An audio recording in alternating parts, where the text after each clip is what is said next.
చుట్టూ ఉన్నటువంటి సర్కిల్‌లో కూడా ఏదన్నా ఐడియాని పట్టుకెళ్ళి ముందు మనలోనే చుట్టాల్లోనే, మన ఫ్రెండ్స్‌లోనే క్రిటిక్ ఉంటాడు. డైరెక్ట్‌గా వాళ్ళ దగ్గరికెళ్తే ముందు గాలి తీసేస్తాడు.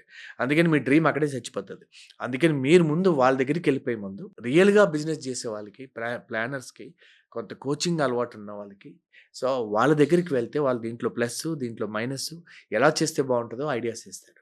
అండ్ ఫైనల్‌గా కొంతమంది ముక్కుసూటిగా పుల్ల విరిచి మాట్లాడే వాళ్ళుంటారు. వాళ్ళకి ఖచ్చితంగా కావాలి. ఫైనల్‌గా ఆ ప్రొడక్ట్ మీరు తీసుకెళ్ళగాలి. అప్పటికే మీకు కొంత అవగాహన ఉంటుంది కాబట్టి మీరు you should be open for feedback. దాన్ని ఎలా ఇంప్రూవ్ చేయొచ్చని మీరు తీసుకుంటే వాళ్ళు హెల్ప్ చేసినంత ఎవరు చేయరండి. ఎందుకంటే మిత్రుడు పొగిడి చంపుతాడు, శత్రువు పొడిచి చంపుతాడు అంటారు. అందుకని మీరు పొగిడి మిమ్మల్ని ఆహ్, మొలగ చెట్టు ఎక్కించే వాళ్ళకంటే డైరెక్ట్‌గా ఫీడ్‌బ్యాక్ ఇచ్చేవాళ్ళు నిజమైన మిత్రులవుతారు. అందుకని మీరు అలాంటి ఫీడ్‌బ్యాక్‌కి ఎప్పుడు ego is the enemy of entrepreneur అండి.